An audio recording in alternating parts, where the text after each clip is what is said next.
아멘. 오늘 우리 시편 146편은 굉장히 은혜로운 시입니다. 그 중에 5절에 이 말씀이 주된 말씀입니다. 야곱의 하나님을 자기의 도움으로 삼으며 여호와 자기 하나님에게 자기의 소망을 두는 자는 복이 있도다. 진정 복된 자는 어떤 사람이냐 하는 거죠. 그래서 하나님에게 도움을 받고 사는 사람, 또 하나님에게 소망을 두고 사는 사람이 이 땅에 진정한 복된 자다 하는 겁니다. 사람은 우리 3절 4절에 보면 귀인들을 의지한 권세가 있다 해도 그 사람이 재물이 많다고 할지라도 어떤 능력을 가진 사람이라도 사람은 의지하지 말아야 된다 그래요. 그들은 도울 힘이 없는 인생들이다. 우리가 생각할 때는 특별히 많은 것을 가지고 누리고 있는 사람, 나와 특별히 가까운 사이라면은 내가 힘들고 어려울 때는 나한테 힘이 좀 돼주고 도와줄 수 있는 사람일 수 있지 않겠느냐라고 생각을 합니다만은 사람의 도움은 절대로 의지하지 마라 그럽니다. 아마 인생을 이렇게 오래 살아본 분들은 이 말에 더 의미를 알 겁니다. 사람은 도움이 안 됩니다. 또 그 이유 중에 하나가 사람은 자기 생명, 우리 생명은 제일 귀한 거죠. 자기 생명도 자기가 주장하지 못하는 인생들인데 내가 누구를 도와줄 수 있겠느냐 하는 겁니다. 내 생명도 내가 관리를 못 하는데 내 인생도 내가 주장할 수 없는 인생들이 내가 누구에게 도움이 되고 누구에게 의지할 만한 사람이 되어줄 수 있겠느냐 하는 거죠. 제가 한 2-3달 전에 그 이야기를 들었습니다. 운동을 하는데 그분이 평소에도 참 몸 관리, 자기 관리를 참 이래 잘했던 분이고 운동도 좋아하던 분이고 그러면서 늘 이제 100세 시대에 제일 중요한 거는 건강 관리다. 그래서 시간이 날 때마다 출근하지 않고 쉬는 날이든 아니면은 퇴근해서라도 시간이 날 때마다 부부가 참 운동하는 걸 이래 열심히 이래 잘 하고 살았던 분이라 그래요. 그러면서 사람도 굉장히 성실한 분이었고 늘 자기 몸 관리를 무엇보다 이래 귀하게 여기고 늘 이제 100세를 살아야 되는데 그분이 나이가 그때 58이었다 그러니까 지금 한 2-3달 전에 그러니까 앞으로 살아갈 길이 아직 사람만큼 더 남았으니까 제일 중요한 거는 건강이다. 그래서 늘 틈만 나면 이제 운동을 하고 또 하는 운동이 있어가지고 부부가 같이 하는 겁니다. 이제 그날 또 이제 출근 안 하고 쉬는 날이라서 부부가 같이 이제 운동을 아침부터 이제 챙겨가지고 나와서 이제 운동을 했다 그래요. 그래서 남편이 먼저 한 게임을 하고 이제 쉬는 동안 이제 아내가 이제 한 게임을 하고 이러는 중에 이제 이래 보니까 어떤 사람이 이제 아내가 운동을 하는데 뒤에서 이제 화이팅 또 외치고 이러면서 앉아 있다가 사람이 조용하길래 그래서 이래 보니까 좀 이상하다 싶어가지고 이래 흔드니까 죽은 거예요.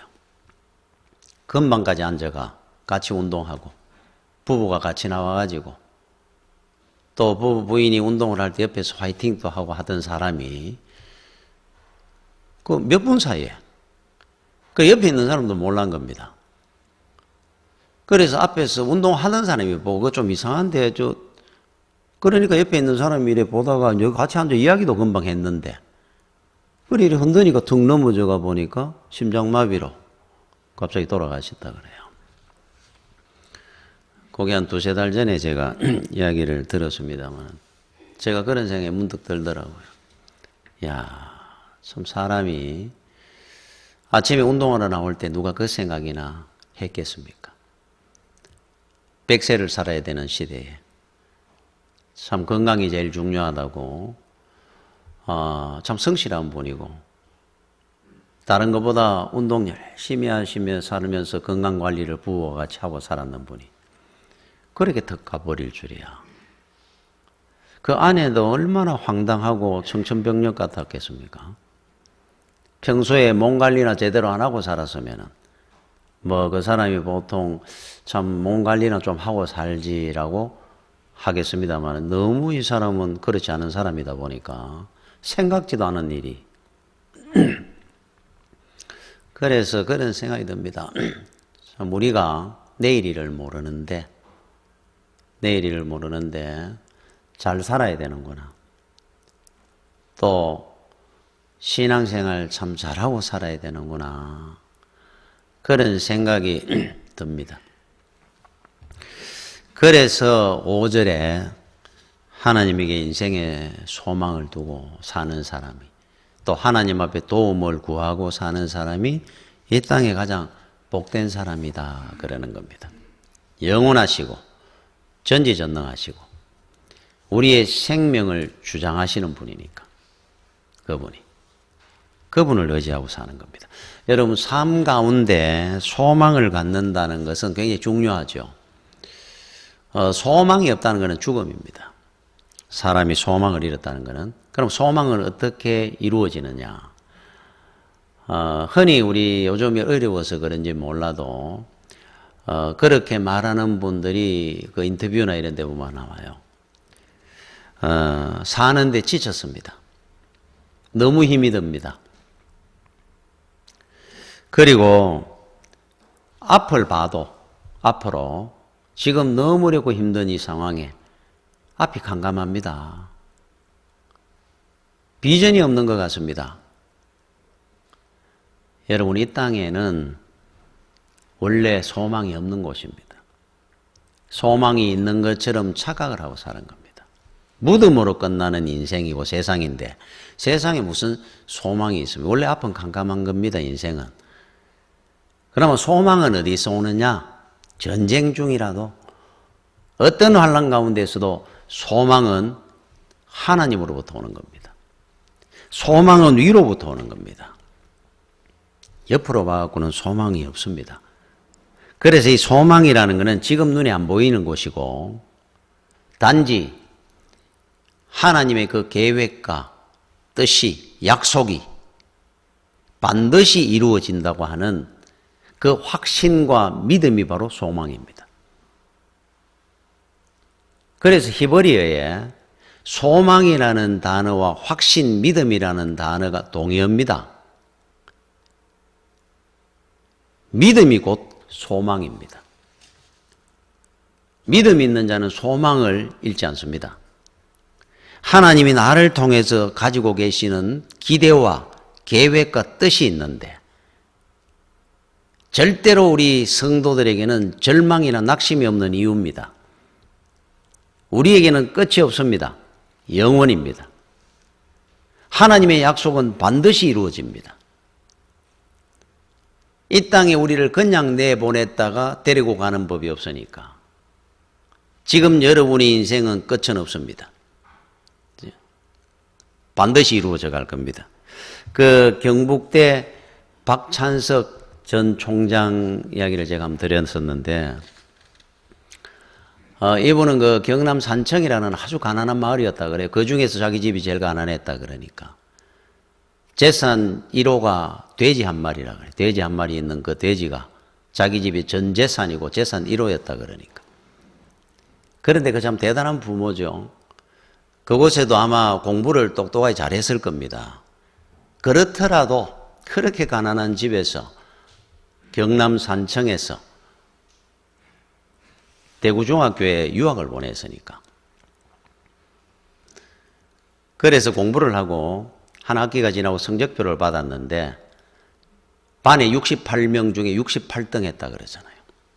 촌에서 와가지고 정신도 없었겠지만 한 반에 68명 중에 68등이나 전교 꼴등이라는 소리잖아요. 아버지 보기에 얼마나 미안하고 부끄러웠겠습니까? 참 그 가난한 집에 자기를 대구까지 유학을 보내놨는데 중간치기를 해도 부끄러울 것 같은데 68등을 했으니까 도저히 가져갈 용기가 없어가지고 위조를 한 겁니다. 끌어가 일자로 바꿨다 그래요.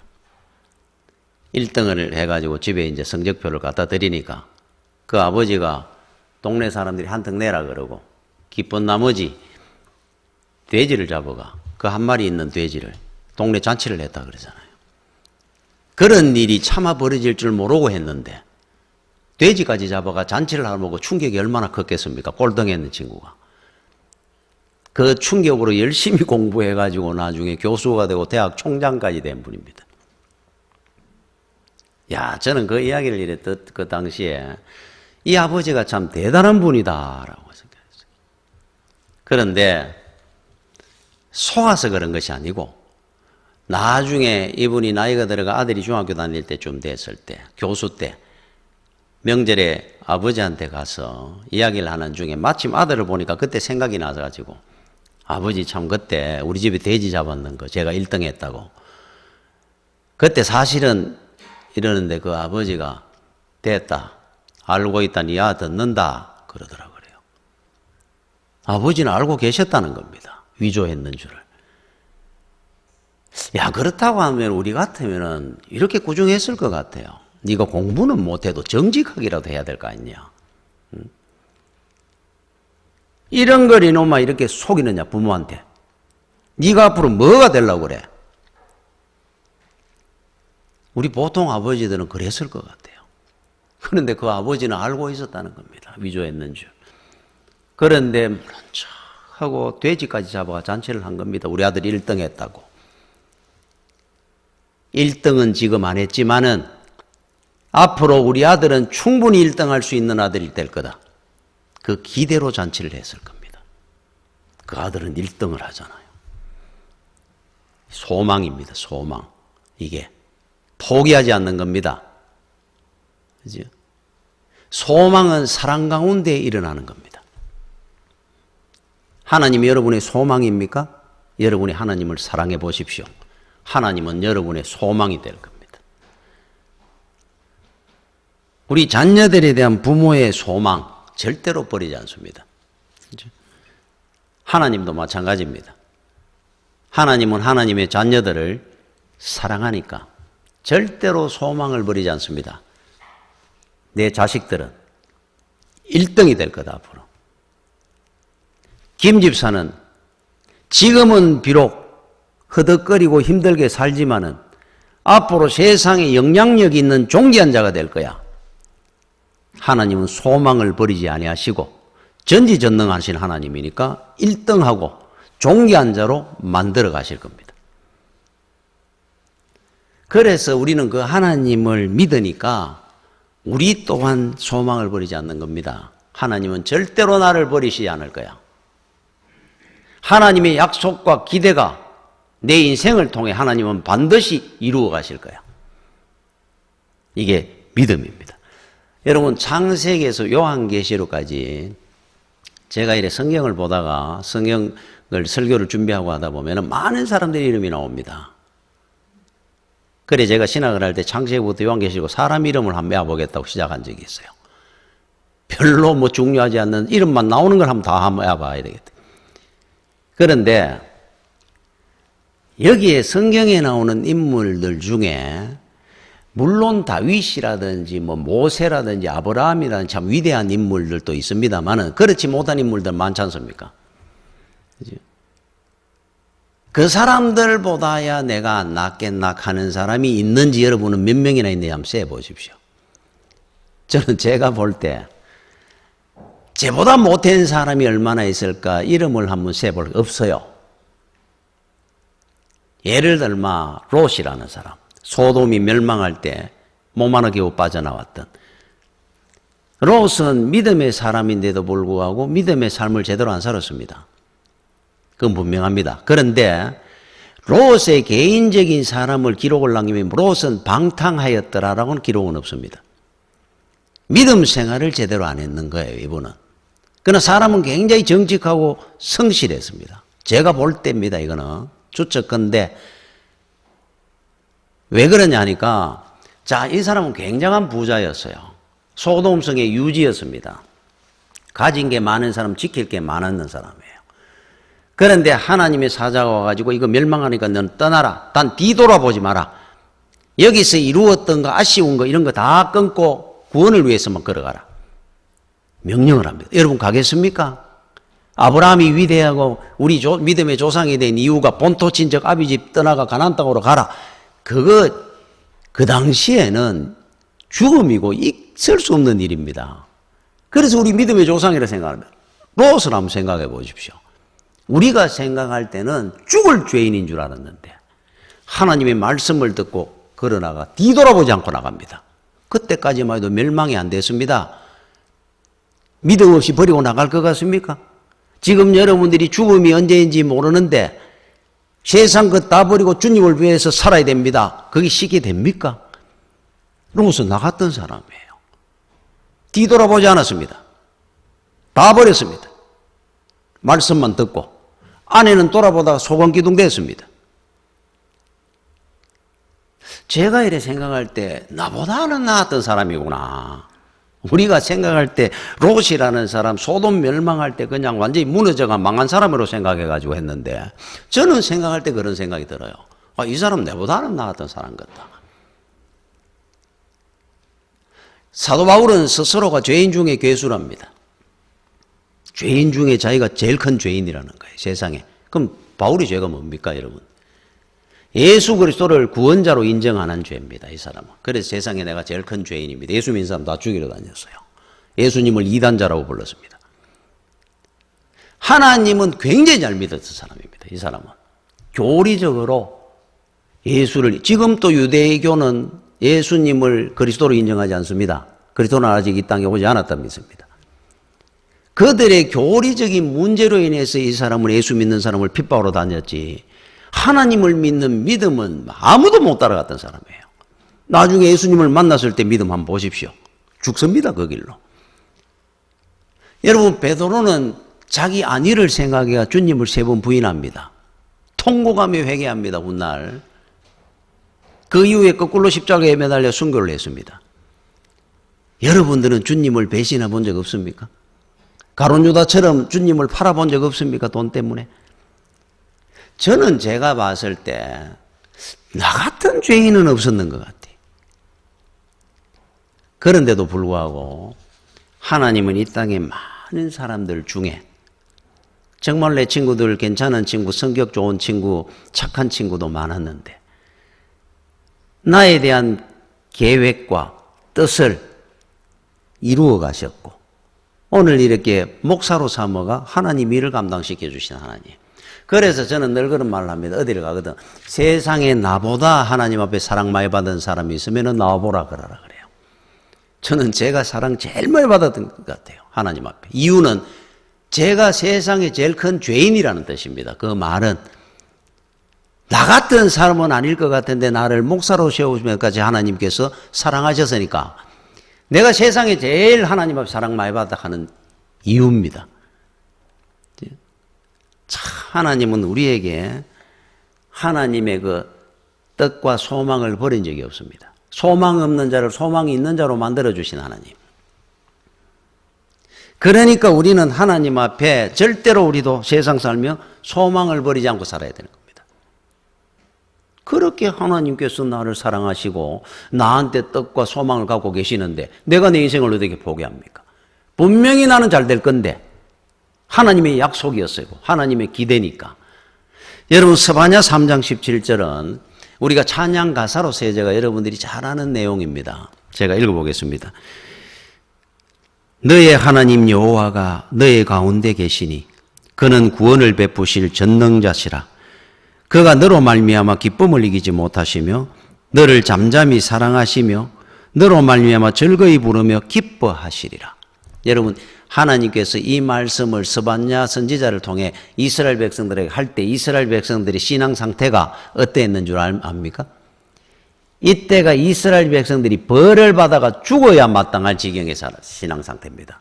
이때가 형편없었고 한심하기 짝이 없는 이스라엘 백성들의 신앙 상태를 보면서 하나님이 하신 말씀이에요. 나는 너 가운데 내가 있으면서 내가 너를 얼마나 사랑하는지 내 속으로 내 기쁨이 넘친다 그래요. 너를 볼 때마다. 그렇게 죄짓고 한심하고 참 그걸 신앙 상태라고 제대로 하지도 않는 매를 들어도 불구하고 이스라엘 백성들한테 하나님의 사랑의 고백을 하는 거 한번 보십시오. 이런데 우리가 세상 살면서 못 살겠습니다. 네, 죽겠습니다. 앞이 깜깜합니다. 여러분 절망할 수 있습니까? 하나님은 우리를 보니까 좋아서 기뻐서 사랑하고 너무 사랑스러워 못 살겠다는데, 부모가 자식한테 소망을 갖고 기대를 갖고 사랑하는 것만 봐도 자식이 부모한테 아픈 척도 하지 말라는데, 그것도 불효라는데, 전지전능하신 하나님께서 나를 이렇게 사랑하는데 내가 누군데? 우리는 소망 있는 성도들입니다. 어떤 상황에도. 그래서 믿음은 시선입니다. 시선. 보는 겁니다. 누구를? 하나님을 보는 겁니다. 하나님을. 믿음이라는 것은 하나님을 보는 것부터 시작이 됩니다. 하나님을 한번 보십시오. 여러분의 삶이 변화가 안 되는지, 절망하고 있을지 하나님을 못 봐서 그렇겠죠. 여러분, 여름에 한 번씩 보면 갑자기 막 먹구름이 하늘에 확 끼면서 천둥 번개를 치며 폭우가 확 쏟아질 때가 있습니다. 그때 황망하고 당황스럽고 놀라기도 하고 세상이 또 끝날 것처럼 왕 하면서 소가 쏟아지고 막 천둥 번개가 칩니다. 운전을 하다가도 앞이 안 보이가 겁이 나가 옆에 댈 때가 있습니다. 이거 난리가 나는 것처럼. 그러다가 여러분 그 먹구름의 그 끝부분, 띠가 이래 있는 끝부분, 저 산 있는 쪽에서 햇빛이 쫙, 한 줄기 햇빛이 쫙 비치는 거 봤습니까? 여기는 지금 먹구름의 폭우 막 천둥 번개가 치고 있는데 저쪽에는 빛이 쫙 내려오고 있어요. 그럴 때 어떤 생각이 듭니까? 한순간에 그렇게 황망스럽고 당황하고 놀라다가 아, 이거 지나가는 소나기구나. 평안해집니다, 갑자기. 빛이 있으니까 앞에. 저기 그 빛이 쫙 올 거니까. 이거 금방 물러갈 거니까. 바로 하나님입니다. 여러분 인생 살다가 어떤 먹구름이 끼고 얼마나 절망 가운데 있더라도 하나님을 보는 순간에 여러분 마음에 평안이 일어나는 이유입니다. 이거 금방 지나가는 일이구나. 이 시련 가운데서 하나님이 나를 세워가시는구나. 그래서 믿음은 시선입니다. 하나님을 보는 겁니다, 항상. 여러분, 열왕기상 18장에 보면은 아방이 그 당시 이스라엘 3년 가뭄이 있었거든요. 3년간 비가 안 왔으니까 다 죽는 겁니다. 그 상황에 어느 신이 진짜 신이냐 한번 확인해 보자. 이래가지고 엘리야와 바알과 아세라 선지자 850명 갈멜산에 가가 영적 전투가 벌어졌죠. 전쟁이, 기도가. 자, 그때 이들이 먼저 간절히 기도했는데 그런 아무런 그것이 없으니까 그 다음에 이제 엘리야가 기도합니다. 하나님 앞에 간절히 기도를 했다 그래요. 기도를 하고 엘리야가 하늘을 봅니다. 보는데 손바닥만한 구름이 있었다 그럽니다. 여러분, 손바닥만한 구름은 늘 있습니다. 아무리 가뭄이라고 하늘에 구름 한 점 없습니까?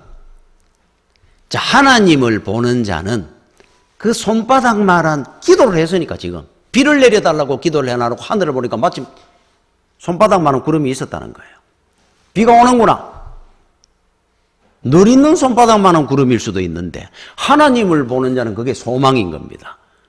아방에게 소리를 지릅니다. 왕이여, 폭우가 쏟아질 거니까 빨리 몸을 피하고 왕궁으로 가십시오.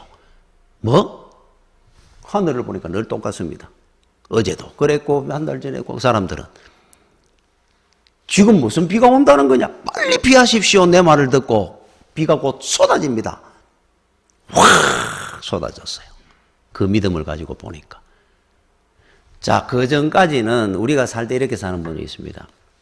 나는 인생 살면서 한 번도 행복해 본 적이 없는 것 같아요. 한 번도 제대로 일 되는 적이 없었습니다.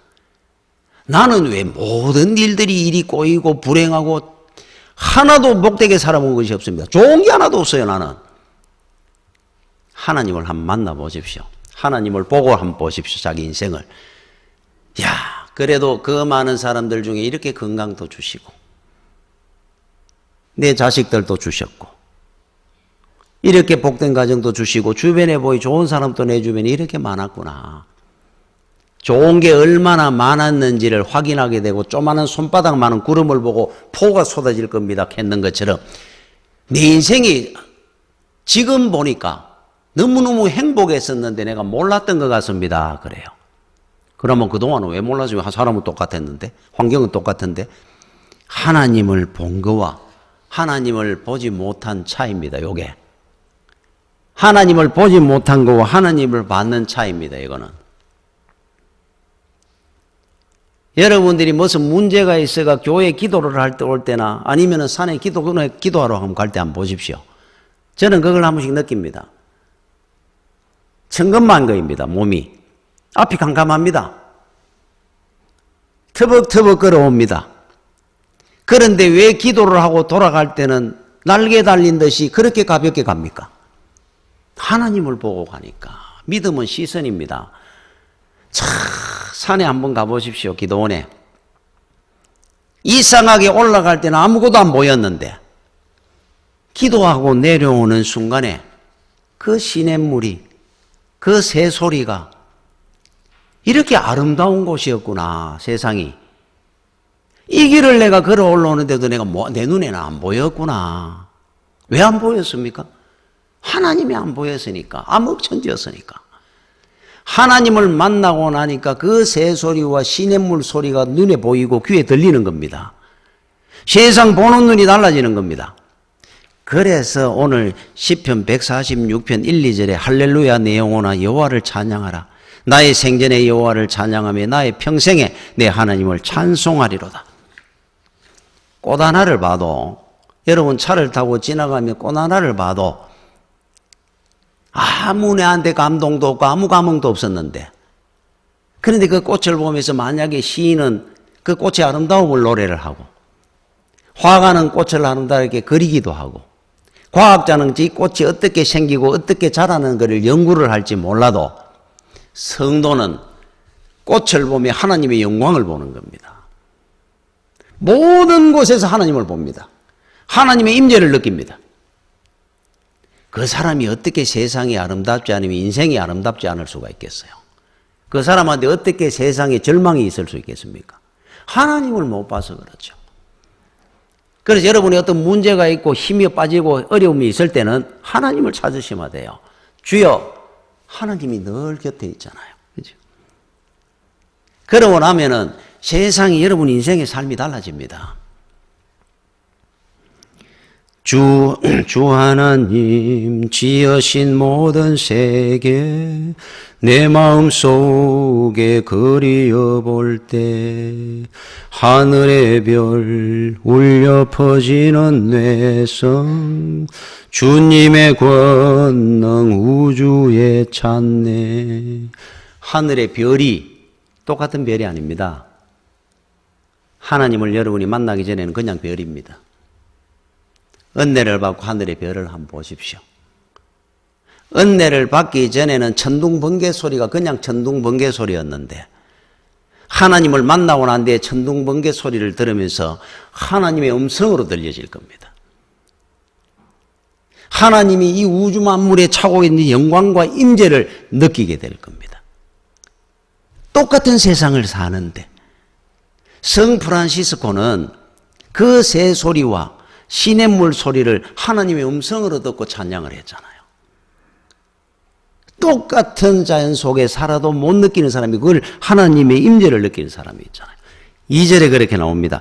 숲속이나 험한 산골짜기에서 지저귀는 저 새소리들과 고요하게 흐르는 시냇물은 주님의 솜씨 노래하도다. 주님의 높고 위대하심을 내 영혼이 찬양하네. 주님의 높고 위대하심을 내 영혼이 찬양하네. 얼마나 아름답습니까? 주님의 높고 위대하심이 찬양하지 않을 수 없다는 거예요. 이분에게 절망이 있겠습니까, 지금? 세상 자연 만물을 보면서도 하나님이 찬양이 나오는데 소망 없는 인생이라는 것은 있을 수가 없는 겁니다. 여러분, 소망이라는 단어가 히브리어로 카살하는 뜻이에요. 이 카살하는 뜻은 어떤 거냐면 첫째, 내장. 여러분, 우리 안에 있는 내장. 눈에 안 보입니다. 소망은 지금 당장 눈에 안 보입니다. 아주 중요한 겁니다. 눈이 없어도 사는 분은 있고 다리가 없어도 살아갈 수 있어요. 우리 눈에 보이는 것들은. 보이지 않는 내장의 어느 한 부분은 생명과 직결이 됩니다. 심장이고 폐고 간이고 뭐 어느 부위든. 그죠? 굉장히 중요한 부위잖아요. 내장이 더. 소망은 바로 내장과 같습니다. 또 하나, 소망은 노끈하는 뜻이 있습니다. 노끈, 묶는 거. 여러분들이 부족하고 어려울 때 그때 우리는 하나님과 우리가 묶어지는 시기입니다. 더 가까이 주님과 내가 노끈으로 딱 묶는 겁니다. 그때는 떨어지지 않도록. 소망은 언제 가집니까? 어려울 때 우리는 소망을 갖잖아요. 그냥 우리가 살아갈 때 뭐 편안하게 살 때는 소망하는 단어를 안 씁니다. 그래서 내가 부족하고 어려울 때 그때 우리는 소망의 하나님을 만나는 은총입니다. 시기. 그게 소망이라는 뜻입니다. 소망. 하나님과 나와 묶어지는 시기구나. 그래서 시련이 있고 어려움이 있을 때는 그거를 통해서 우리는 떨어져 나가는 사람이 아니라 묶어지는 사람이에요. 여러분, 일본의 세계적인 기독교 작가인 미우라 야코가 그런 말을 했습니다. 태어나서 죽을 때까지 부족함을 느끼지 못하고 살아가는 사람이 있다면, 야, 좋은 것만 있다면 전부 다. 그 사람은 절대로 바른 사람이 될 수 없고 쾌락주의에 빠져 자멸하게 될 것이다. 미우라 야코는 온몸이 종합병도라 할 정도로 온몸이 아팠던 사람이에요. 근데 이분이 그렇게 하나님 앞에 찬양하고 감사하고 살았습니다. 그러면서 하는 말이 오히려 아무 어려움 없이 사는 사람이 있다면 그는 자멸하게 될 것이다 그럽니다. 오히려 자기는 건강이 없고 어렵기 때문에 하나님과 더 가까워졌고 더 복된 인생을 산다고 자랑하는 거예요. 소망을 잃지 말아야 됩니다. 여러분, 소망이라는 카살의 뜻에 세 번째 뜻이 하나 있어요. 어리석음. 소망을 가지는 건 어리석다는 뜻인가? 그 말이 아니고 믿지 않는 사람이 소망 가진 믿음의 성도를 볼 때 어리석게 여긴다 하는 뜻입니다. 우리는 지혜로움이죠. 우리는 지혜로움. 저들이 우리를 보면 어리석게 생각을 한다는 거예요. 한번 생각해 보십시오. 모세가 80문 노인이 양치는 막대기 하나 들고 이스라엘 백성들을 해방시키겠다고 바로 한 게 얼마나 어리석게 보입니까? 아브라함이 자기 본토 친척 아버지 집으로 하나님께서 부르신다 그러고 가나안 땅으로 다 버리고 가는 그를 보고 주변에 친구들이고 친척들이고 저런 어리석은 놈이 있나 않겠습니까? 어리석다 그러죠. 다윗을 보고 골리앗 앞에 걸어가는 다윗을 보고 너는 왜 이렇게 살려고 그러느냐 형들이 꾸중을 했잖아요. 베스도 총독이 사도 바울을 보고 네가 미쳤구나. 어리석다고 느낍니다. 저들은. 이게 우리가 갖고 있는 소망이라는 뜻 속에 있습니다. 그러면은 여러분들이 살아가면서 세상 사람들이 볼 때, 야, 저 사람들은 이해가 안 돼. 라고 나는 말을 듣는다든지, 저 사람들이 봤을 때 충분히 근심하고 염려할 것 같은데 늘 기뻐하고 감사하고 살기 때문에 저 사람들이 왜 저래 사는지 모르겠어라고 말을 듣는다고 한다면은 여러분들은 소망의 하나님을 제대로 만나고 사는 증거입니다. 세상 사람과 우리의 다른 점입니다, 이게. 부족함이 있습니까? 소망의 하나님과 우리는 묶어지는 시기입니다, 지금. 저 사람들이 볼 때는 어리석다고 느낄 겁니다. 우리에게는 가장 복된 거고 지혜로운 겁니다. 이게 소망이라는 속에 있어요. 그래서 성도들은 이 땅에 절망, 낙심, 원망, 그거 하나님에 대한 제일 큰 불충입니다. 있을 수 없는 겁니다. 하나님께서 나를 소망을 안 버리시는데 나한테 내가 왜 소망을 잃습니까? 그렇죠? 그래서 여러분 기독교는 어떤 종교인 줄 압니까? 기독교는 여러분 여기 146편의 5절에 다시 한번 읽어보겠습니다.